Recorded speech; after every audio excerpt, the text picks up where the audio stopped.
in Pattaya.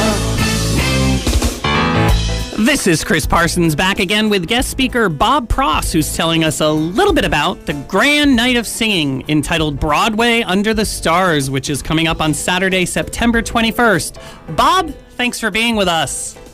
Good to be here. It's great to have you. Now, how many singers are going to be in this production, and how many songs are they going to be performing each? Well, we're going to have about 10 singers and an ensemble chorus. They'll be singing a variety of solos and duets, 1 and 2 songs each, maybe a duet here and there, and even a trio.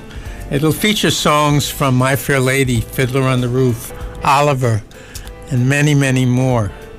And the ensemble numbers will be in, as well as duets and possibly even a trio from The Wizard of Oz. And let's be really clear here, too. This is live singing, so we're actually getting up and singing. It's not like all the cabarets out there where they're lip-syncing and they're faking it all. So this is, now we are the home of the professional amateurs, so this isn't going to be Broadway, but it is going to be a very professional and, I think, very entertaining evening.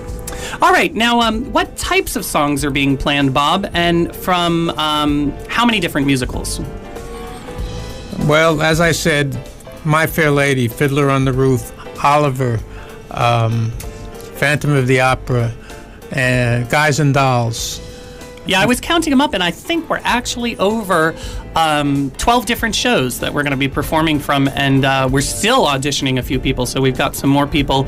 And by the way, if you do have an interest in singing for this production, and you are a professional singer, or you've done a lot of singing before, we still have a few openings that we could squeeze you into, but our evening's getting really tight. So if you are interested in that, please email us at pattayaplayers@gmail.com. Now, Bob, what type of accompaniment will there be for the singers at this production? All right, we're not using a live band, but we're going to have very high-quality professional backing tracks for each number. And I really like the idea of backing tracks. Now, we all know that an orchestra is the number one thing that you could possibly do. Unfortunately, getting together a full orchestra here in Pattaya is difficult. However, full backing tracks really give the element and the idea, if you have a good sound system, which we will, of having an orchestra. So if you close your eyes and you just let the sounds cascade over you, you'll be able to imagine that orchestra is actually there, won't you? All right. Now, do you think this will become a yearly event, Bob? If this evening is a success, as I'm sure it will be, I'm looking forward to a Hollywood night next year. That could be fun. So then that opens up a whole new repertoire of music, because we can move out of Broadway or keep Broadway, because Broadway did, of course, get into Hollywood as well. And it opens up all the Hollywood musicals as well. All right, so now it's that time of the show where we showcase our top 10 countdown. Last show, we gave you the top 10 things you never knew about live theater. In keeping with our show focus of Broadway Under the Stars, this time we'll count down the top 10 most interesting things about Broadway. Would you be willing to help me out with this, Bob? Sure. Excellent. And now, the top 10 most interesting things about Broadway. Take it away, Bob. Number 10.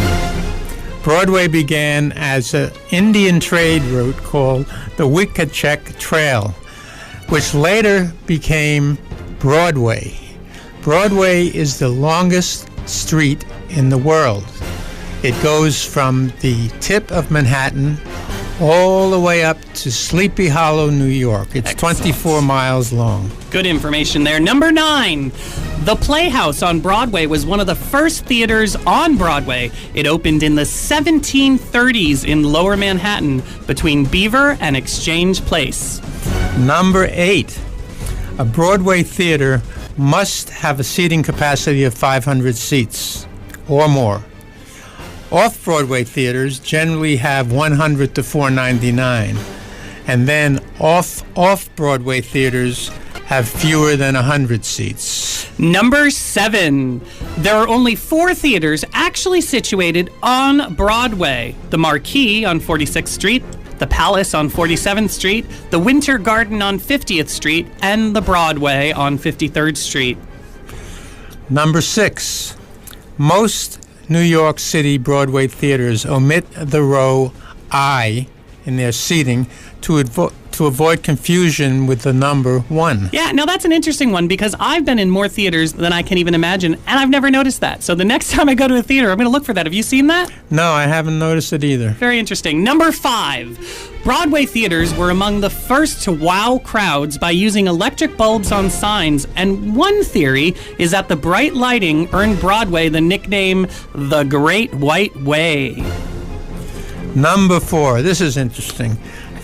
The first nude Broadway musical was Hair, which opened in 1968 and ran for 1,750 performances. A year later, O Calcutta and his nude scenes debuted on Broadway. In 1976, a revival of O Calcutta lasted 13 years. I love those nudie Broadway plays. Those are good fun. Number 3.